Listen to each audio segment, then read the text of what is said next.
Uwiteka akwishimire kandi akomeze intambwe zawe, wowe ufata umwanya wawe ugakurikira ibiganiro byacu hano kuri Gospel TV Rwanda.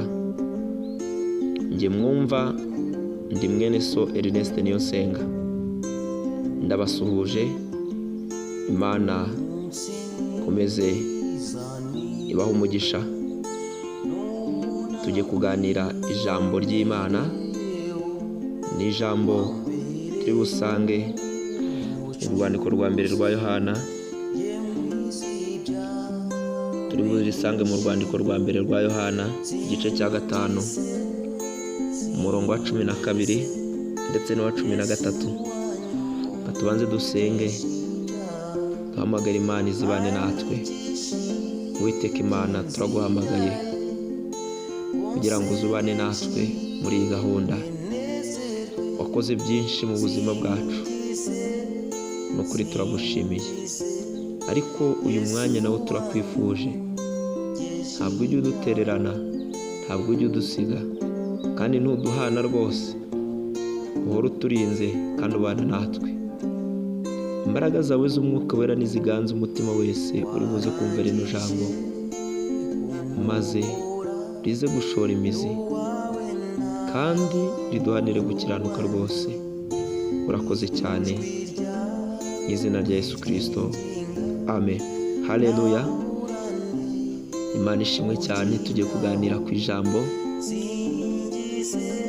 rivuga ngo ufite uwo mwana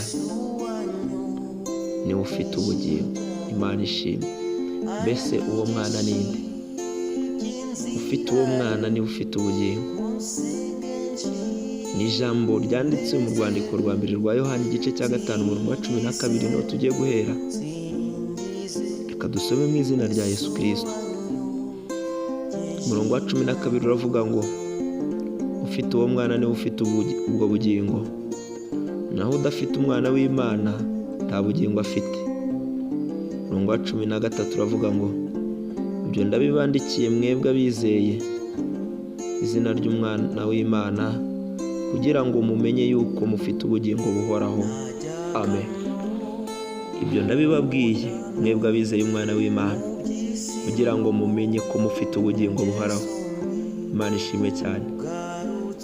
Nta kindi duharanira mu isi, nta wundi munezero dufite mu isi utari uwo kuzabona ubugingo buhoraho.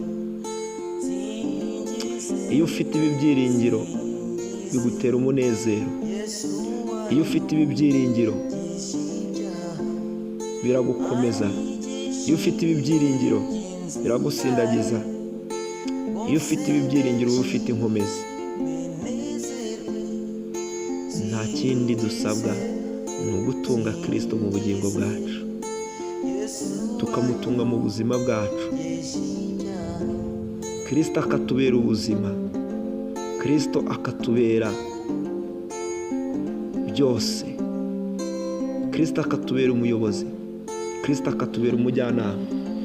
Kuko ijambo ryarambwiye neza, rirambwira ngo ntabwo tubaho ku bwacu, ahubwo tubaho ku bwa Kristo uri muri twe.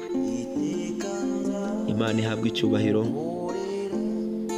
Twumvishije kandi dusobanukiwe neza ko umuntu ufite Kristo nk'umwami n'umukiza we mu bugingo bwe ari we mwana w'Imana.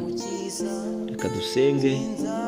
Umuntu wese wifuza gutunga Kristo nk'umwami n'umukiza mu bugingo, arambura ikiganza maze tumusengere. Uwiteka ashimwa kandi uhabwa icyubahiro ku bw'aba bene data bifuje kuyoboka inzira nziza, inzira y'agakiza.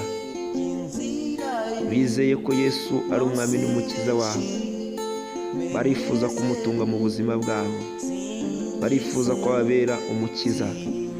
Ngwino rero uhaze iyi mitima ubuntu bwawe ndetse n'ubwiza bwawe, bahishurirwe neza icyo bashakaho kandi bamenye neza umugambi wawe ku buzima bwabo.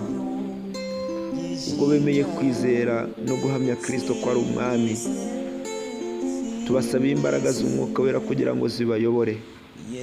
Ijambo ry'Imana ribatunganye rwose kandi ribeze.